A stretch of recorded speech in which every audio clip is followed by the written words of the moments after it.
Hi students, I am Mohammad Naveed sir and welcome to my YouTube channel Sociology with Mohammad Naveed. We already started a chapter Introduction to Indian Society. आपका मेरे channel sociology with Mohammad Naveed पर खैर मकदम है।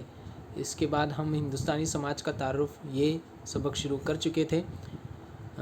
इसमें हमने पहला जो point था एंशंट और मिडिवल, कदीम और दौर वस्ता, इसका पहला जो पॉइंट था मज़हबी अकायद और आमाल, ये हम मुकम्मल कर चुके थे। अब हम आज दूसरा पॉइंट देखने वाले हैं, ख़वातीन का दर्जा। We are already completed the religious belief and practices. Now today will start the status of women. Okay, प्राचीन आणि मध्ययुगीन युगात आपण पहिला जे पॉईंट होता ते आपण कंप्लीट केलेला आहे. धार्मिक श्रद्धा प्रणाली आणि आचार मागच्या व्हिडिओमध्ये, आणि आता आपण बघणार आहोत स्त्रियांचे स्थान. तर त्याची आपण सुरुवात करत आहोत.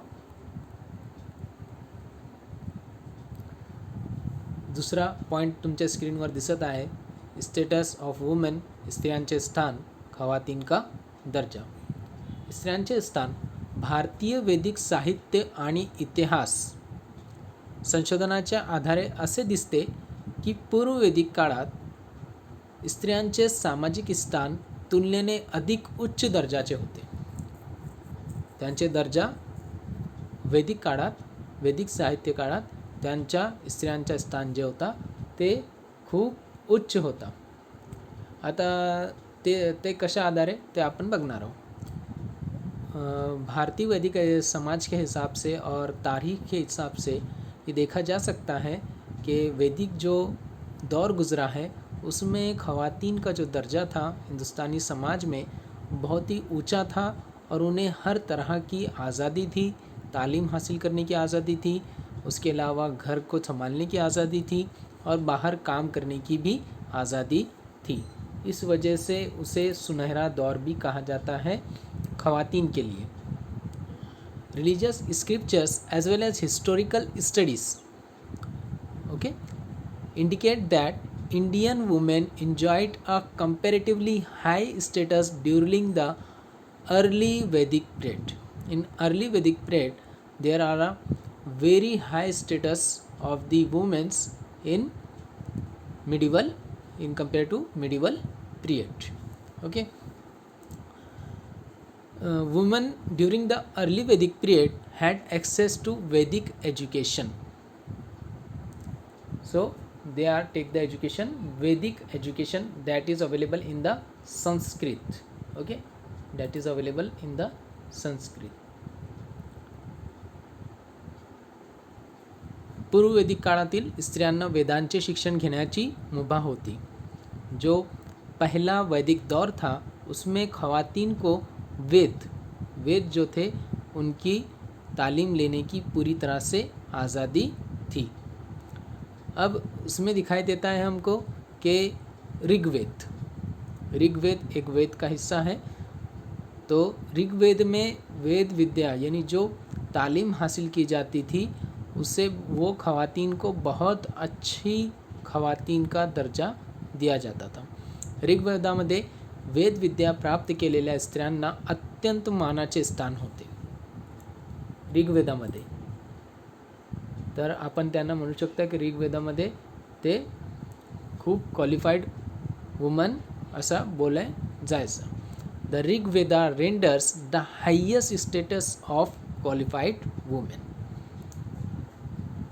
Educational womens were divided into 2 categories, Sadyavadhu and Brahmavadhu. Okay, Sadyavadhu and Brahmavadhu और ब्रह्मवाहिनी असे 2 नाम दिलेले होते त्यांना. Sadyavadhu those who pursued their education just until they were married, and ब्रह्मवधिनीस those who never married and continued studies and imparting education throughout their lives. तर आपण बघू शकता 2 विभागणी केली गेली होती. ऋग्वेदामध्ये जे शिक्षण घेणाऱ्या स्त्रिया होते त्यांची एक विभागणी जी होती ते होती सद्यवधू. सद्यवधू म्हणजे काय, उपन्यासा चा संस्कार पूर्ण होताच गृहगृही न जाता विवाह होऊन सासरी पाठवल्या गेलेल्या मुली. ओके. सद्यवधू म्हणजे काय? ज्यांचा उपन्यास पूर्ण झाला आणि गृहगृही न जाता विवाह होऊन सासरी पाठवल्या गेलेल्या मुली. आणि ब्रह्मवादिनी और ब्रह्मवधू पण त्याला म्हणता. ब्रह्मवादिनी म्हणजे उपन्यासाचा संस्कार प्राप्त झाल्यानंतर वेदांचे शिक्षण घेऊन वेदविद्येत पारंगत झालेल्या स्त्रिया. आणि असे स्त्रिया जे लग्न नहीं करत, विवाह नहीं करत. वैदिक समाज में जो ख़वातीन को तालीम हासिल करने का हक़ था, उसमें ऋग्वेद की तालीम हासिल करने वाली ख़वातीन को 2 हिस्सों में तकसीम किया गया था, जिसमें से एक थी सद्यवधू और दूसरी थी ब्रह्मवधू, जिसे ब्रह्मवादिनी भी कहा जाता है. सद्यवधू वो ख़वातीन थी जिन्हें तालीम हासिल करने के बाद वो सीधा शादी कर अपने ससुराल चली जाती थी. और ब्रह्मवादिनी जो थी वो ज़िंदगी भर कुंवारी रहकर सिर्फ तालीम ही हासिल करती थी और लोगों को तालीम ही देती थी. ऐसी ख़वातीन को सद्यवधू और ब्रह्मवादिनी ऐसी 2 हिस्सों में तकसीम किया गया था. इसके बाद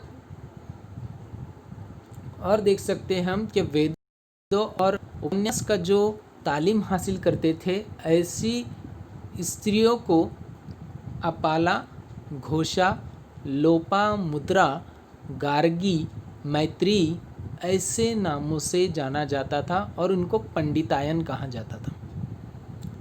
वेदविद्या आणि उपन्यासाचा ज्ञान प्राप्त केलेल्या स्त्रियांमध्ये अपाला, घोषा, लोपामुद्रा, गार्गी, मैत्रेयी अशा काही पंडिता विशेष नाजवल्या होत्या. So we are seen in the English, there are the Vedas and Vedangas were brought to women too, but later became limited to religious songs and poems unnecessary for ritual. Some notable Vedic Upanyas women's scholar were Apala, Indrani, Ghosha, Lopamudra, Gargi and Maitreyi. Okay. आता त्याच्यानंतर काय झाला की त्याच्यानंतर आपण आता हिंदू धर्मात बघितलेलं आहे की हिंदू धर्मात काय होता, भारतीय स्त्रियांचा स्थान जो होता, सामाजिक स्थान, ते धर्मामध्ये खूप उच्च होता. आता त्याच्यानंतर आपण बघणार आहोत जैन धर्मामध्ये काय होता.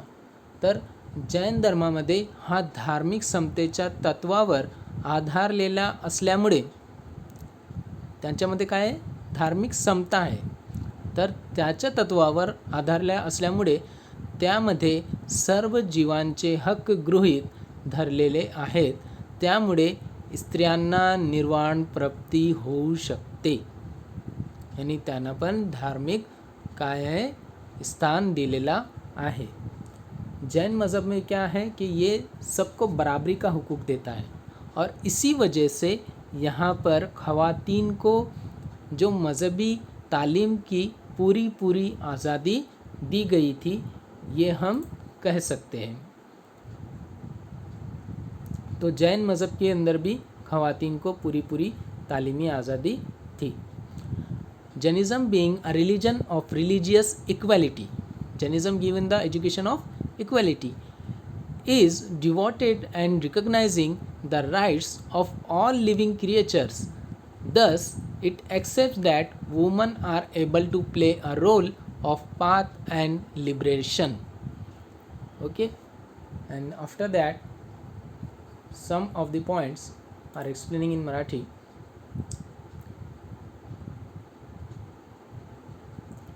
आता त्याच्यानंतर आपण बघणार आहोत की बुद्ध धर्मामध्ये कसा होता. तर गौतम बुद्धांनी स्त्रियांचे समाजा उपयोगी भूमिकेला महत्त्व दिले. पती जर काही कारणाने अकार्यक्षम झाला असेल तर स्त्रियांना घरातील कर्त्या व्यक्तीच्या भूमिका बजावतात. यानी गौतम बुद्ध ने ख़वातीन को बहुत सारे हुकूक दिए थे, जिसमें से अगर उनके शौहर का किसी वजह से वो काम नहीं कर सकते तो वो सारे घर के काम कौन करेंगी? ख़वातीन करेंगी। तो गौतम बुद्ध ने भी बहुत सारे उनको हुकूक दिए थे। इसके अलावा गौतम बुद्धांनी स्त्रियांना बौद्ध संघामध्ये प्रवेश देण्यास आणि त्यांना तेथील कार्यात पूर्णपणे सहभागी होण्यास मान्यता दिली। यानी गौतम बुद्ध ने ख़वातीन को बौद्ध संघ में, यानी बौद्ध मज़हब के जो अकायद थे उसमें दाखला दिया। दाखला देने के साथ साथ उनको ये मंजूरी भी दी गई कि वो पूरी तरह से बौद्ध मज़हब के अकायद में शामिल हो सकती है।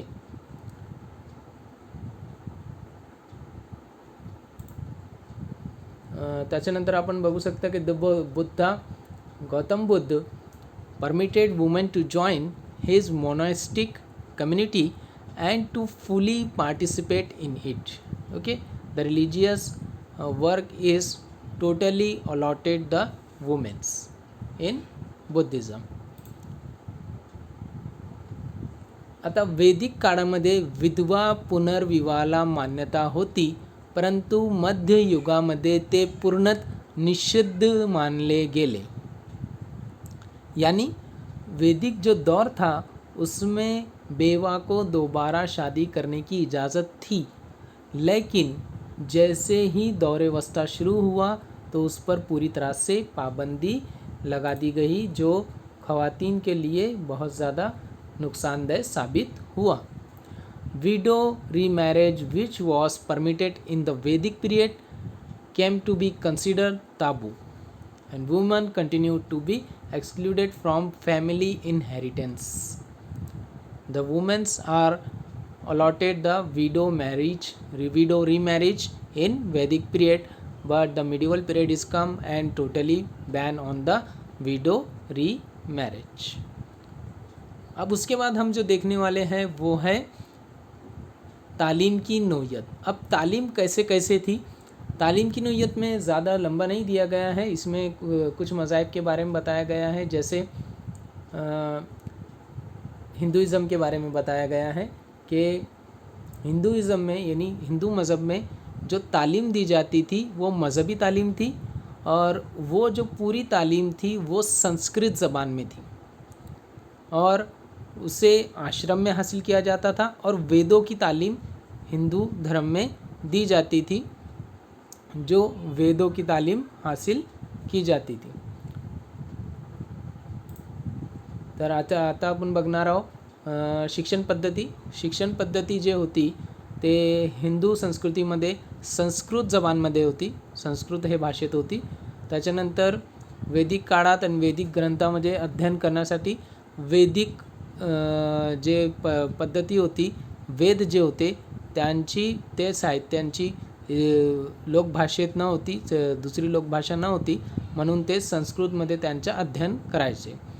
आता यजुर्वेद होता, ऋग्वेद होता, अथर्ववेद होता, असे खूप आपल्याकडे वेद होते। ज्या वेदांची काय करायची? गुरुकुलमध्ये शिक्षण घ्यायचा। तर शिक्षण पद्धती जे होती ते आश्रम सिस्टममध्ये होती, म्हणजे आश्रम व्यवस्था म्हणजे होती।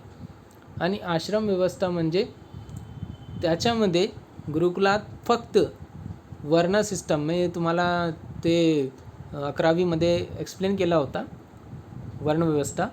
त्यामध्ये ब्राह्मण, क्षत्रिय आणि वैश्य या 3 वर्णातील विद्यार्थ्यावर उपनयनाचा संस्कार होणे आवश्यक असते, म्हणजे त्यांना फक्त त्यांनाच शिक्षण घेण्याची काय होती? परवानगी होती।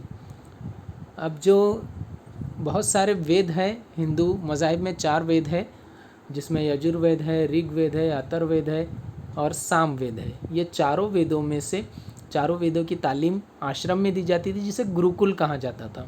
उस वक्त आश्रम को क्या कहा जाता था? गुरुकुल। अब गुरुकुल की तालीम देने के बाद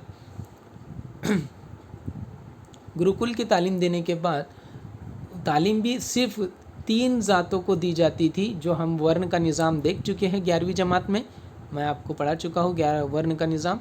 वर्ण के निज़ाम के अंदर जो ऊपर की 3 जातें थी, ब्राह्मण, क्षत्रिय और वैश्य, सिर्फ इन 3 जातों को ही तालीम का हक हासिल था, इसलिए इन्हें गुरुकुल में दाखला दिया जाता था। In the Vedic period there are only education in the Sanskrit, and the education is depend on the Veds. There is Yajurved, Atharvaved, Rigved and Samved, and the education is only open for Brahman, Kshatriya and Vaishya. Okay, आता त्याच्यानंतर काय झाले, ते संस्कृत हे भाषा थोडा थोडा वेळानंतर वाटून गेली आणि त्याच्यानंतर ते दुसऱ्या युगामध्ये त्यांचा प्रवेश झाला. आता वर्धमान महावीरनं पण काय केला, एक नवीन शिक्षण पद्धती सुरू केली, ज्याला निर्ग्रंथ या नावाने ओळखला जाते. जैन धर्म में भी क्या हुआ, तालीम के ऊपर बहुत ज़्यादा ध्यान दिया गया, और उसके अंदर जो था एक निर्ग्रंथ नाम का एक तालीमी निज़ाम था जिसे फॉलो किया जाता था. The Vardhaman Mahavir also focus on the education and they are started the Nirgranth. Okay, Nirgranth स्केट book for the education, and Buddhist also started the education system, but there is a Buddha निज़ाम के बाद जो एक देखने मिलता है हमें, वो है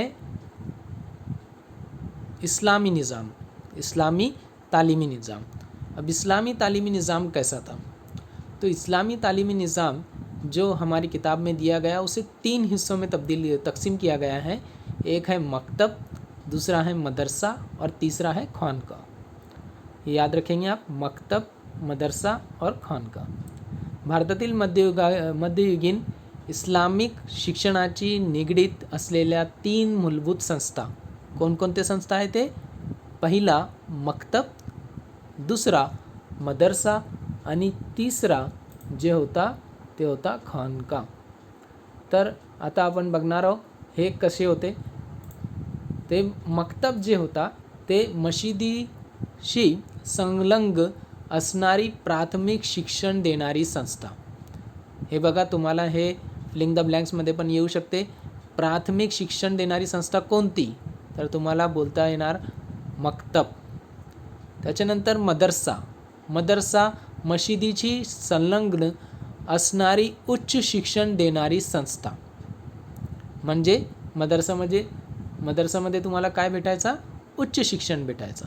आणि खानका अल्लाह विषयाचे परमोच्च तत्वांचे शिक्षण देणारी सूफी केंद्रे.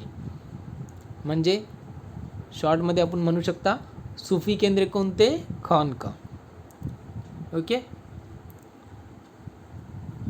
तो देख सकते हैं हम कि 3 हिस्सों में तकसीम किया गया था. मकतब यानी क्या, बुनियादी तालीम जहाँ पर दी जाती थी, मस्जिद से ही लगकर मदरसे होते थे, जहाँ पर क्या किया जाता, मकतब होते थे जहाँ पर क्या किया जाता था, बुनियादी तालीम दी जाती थी, उसे मकतब कहा जाता है. मदरसा क्या, जहाँ पर आला तालीम दी जाती थी, लेकिन ये मदरसे मस्जिद से ही लगकर होते थे, लेकिन यहाँ पर आला तालीम दी जाती थी. और खानका यानी जहाँ पर सूफ़ी तरह की तालीम दी जाती थी, जिससे अल्लाह के जोड़ने के लिए ज़्यादा फोर्स किया जाता था. Maktab, primary education connected to the masjid और mosque. Okay, madrasa means high education that is connected to the mosque. And there is a khanqa means that is a theological training. Okay, khanqa is the theological training. So after that there is a art education. तर art education आपल्याकडे कसं होतं, कला. गुप्त समाजाचे कालखंड हे भारतीय इतिहासातील सुवर्ण युग होते.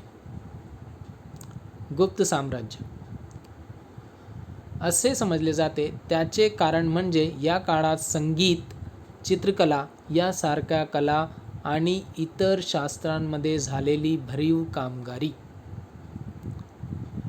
जो गुप्त साम्राज्य था यानी गुप्त जो बादशाहत थी, उस ज़माने में हिंदुस्तान के इतिहास में उसे फ़न का सुनहरा दौर कहा जाता है. अब क्यों सुनहरा कहा जाता है? क्योंकि उस दौर में तस्वीर यानी जिसे हम कहते हैं नक्श निगारी और फ़न, जितने भी फ़नून हैं वो फ़न के अंदर बहुत ज़्यादा तरक्की हुई, तो उसे बहुत बड़ा दौर कहा जाता है. किस लिए? क्योंकि वहाँ पर बहुत ज़्यादा तरक्की हुई. It is interesting to note that various arts and crafts such as music, painting, medicine, astronomy, geography, geometry, and literature had contributed towards the golden age of Guptas. Why this is called a golden age? Because all the art are very high in this period. So that is called the golden age. तो अब इसके बाद हम जो देखने वाले हैं समाजी ज़िंदगी. तो समाजी ज़िंदगी में भी हम सबसे पहले शुरुआत करते हैं कहाँ से? हिंदू मज़हब से. तो समाजी ज़िंदगी में हम शुरुआत कर रहे हैं हिंदू मज़हब से. हिंदू मज़हब में पहला जो दिया गया, मैंने अभी आपको बताया, वर्ण का निज़ाम. ये हम 11वीं जमात में भी पढ़ चुके हैं, तो आपके लिए कुछ नया नहीं है, लेकिन मैं आपको बताता चलूँ. वर्ण का निज़ाम 4 ज़ातों पर मुश्तमिल था. पहली जो ज़ात थी वो थी ब्राह्मण, दूसरी जो ज़ात थी वो थी क्षत्रिय, तीसरी जो ज़ात थी वो थी वैश्य, और चौथी जो ज़ात थी वो थी शूद्र. अब ब्राह्मण लोगों का क्या काम था? ब्राह्मण लोगों का काम था मजहबी रिवायात, मजहबी काम करना और तालीम हासिल करना और तालीम देना. क्षत्रिय ये लोग कौन थे? क्षत्रिय लोग राजा महाराजा और जंगजू लोग. दूसरे लोगों को जंग करने की इजाज़त नहीं थी. सिर्फ क्षत्रिय ही जंग कर सकता था और क्षत्रिय ही राजा महाराजा की गद्दी पर बैठ सकता था. वैश्य ये जो लोग थे ये ज़्यादातर किसान और बिजनेसमैन, यानी इनका काम जो था ज़राअत करना और तिजारत करना. शूद्र ये जो लोग थे ये सबसे निचले दर्जे के क्या थे? मज़दूर थे. इन्हें किसी भी तरह की कोई ना तालीमी हक़ था, ना ही इन्हें किसी तरह के कोई काम करने की इजाज़त थी. जैसे वो वैश्य के भी नहीं काम कर सकते, ना ही क्षत्रिय की तरह जंग में लड़ सकते हैं, ना ही ब्राह्मण की तरह तालीम हासिल कर सकते हैं, ना ही तालीम दे सकते हैं. इस तरह की रेस्ट्रिक्शन जो थी वो शूद्र लोगों पर थी. तो इस तरह से समाजी जीवन जो था वो पूरी तरह से क्या था? ये लोगों पर डाला हुआ था. आता आपण बघू शकता, आपल्याला एक इमेज दिसत आहे, त्याच्यामध्ये लिहिलेलं आहे वर्णव्यवस्था 4 भागामध्ये विभाजित केली गेली होती. त्याच्यामध्ये एक आहे ब्राह्मण, दुसरा आहे क्षत्रिय, तिसरा आहे वैश्य आणि चौथा आहे शूद्र. तर ब्राह्मण कोणते? पुरोहित, शिक्षक आणि बुद्धिजीवी. त्यांचं काम काय होता? शिक्षण देणे आणि शिक्षण घेणे. क्षत्रिय कोणते होते? राज्यकर्ते आणि योद्धे. त्यांचं काम युद्ध करायचा. त्याच्यानंतर वैश्य कोणते होते? व्यापारी, व्यावसायिक आणि शेतकरी. त्यांचे हे कार्य होते. त्यांच्यानंतर शूद्र, हीन व हलक्या दर्जाचे कामे. त्यांना कोणतीही कामे करायची काय होती? परमिशन आपण म्हणू शकता त्यांना नाही होती. The varna system is mainly divided into 4 parts, that is Brahmin, Kshatriya, Vaishya and Shudra. Brahmin, the work of Brahmin is take the education and give the education. Kshatriya means warriors and they are rulers. Okay, warriors and rulers. The work of kshatriya is war. Okay, vaishya means merchants, traders and farmers. Okay, that the work of vaishya. And after that, that is the shudra means menial worker, that are not permitted to follow the any of the vaishya work, not follow the work of kshatriya, not follow the work of brahmin. So this is the varna system. आता त्याच्याच आधारे आपल्याला काय बघायचं, त्यांचं सामाजिक जीवन पण असंच होता. म्हणजे ब्राह्मणाला खूप अधिकार होते, त्याच्यानंतर क्षत्रिय यांना पण खूप अधिकार होते, वैश्य त्यांना कमी अधिकार होते, पण जीवनाला भावणारे सारे अधिकार त्यांना मिळायचे, आणि शूद्र यांच्याकडे कोणतेही अधिकार न होते. अशी इनकी जीवन पद्धति होती. इनके ज़िंदगी का निज़ाम जो देख सकते हैं हम, इसी चीज़ों पर मुश्तमिल था कि बुद्ध ये ब्राह्मण लोगों को तमाम इख्तियारात हासिल थे, क्षत्रिय लोगों को इख्तियारात हासिल थे. इसके अलावा वैश्य लोगों को भी बहुत सारे इतने ज़्यादा इख्तियारात नहीं थे, लेकिन बहुत सारे इख्तियारात उन्हें भी हासिल थे, और शूद्र लोगों को बहुत कम इख्तियारात थे. अब ये समाजी उनकी ज़िंदगी थी, सोशल लाइफ थी. अब इसके बाद हम जो देखने वाले हैं वो है आश्रम का निज़ाम, आश्रम व्यवस्था, आश्रम सिस्टम. आश्रम सिस्टम क्या था? पुराने वक्त में इंसान की ज़िंदगी जो थी वो 100 साल मानी जाती थी. तो 100 साल एक एवरेज ज़िंदगी मानी जाती थी, जो उम्रों के एतबार से क्या किया गया था कि पूरी ज़िंदगी को तकसीम कर दिया गया था, जिसके हिसाब से आपकी समाजी ज़िंदगी को आपको जीना है, उस समाजी ज़िंदगी में आपको तब्दीली नहीं करनी है. तो जैसे आप स्क्रीन पे देख सकते हैं, ब्रह्मचार्य आश्रम पहला, कहाँ से कहाँ तक? 8 साल से 25 साल तक. गृहस्थ आश्रम 25 साल से 50 साल तक. वनप्रस्थ आश्रम 50 साल से 75 साल तक. संन्यास आश्रम 75 साल से 100 साल तक. अब ब्रह्मचार्य आश्रम यानी क्या? ब्रह्मचार्य आश्रम में 8 साल का जैसे ही बच्चा हो जाता तो उसे 25 साल तक तालीम हासिल करने के लिए गुरुकुल में या आश्रम में भेज दिया जाता था. गृहस्थ आश्रम यानी क्या? गृहस्थ आश्रम में 25 से 50 साल तक यानी शादी ब्याह, बच्चे वगैरह की परवरिश वगैरह, ये गृहस्थ आश्रम में होता था. वनप्रस्थ आश्रम यानी इंसान वन में चला जाता था. वन में आप जानते हैं जंगल में, और अपनी ज़िंदगी के जितने भी तजुर्बात थे वो लिखता था या उनको याद करता था, उसको वनप्रस्थ आश्रम.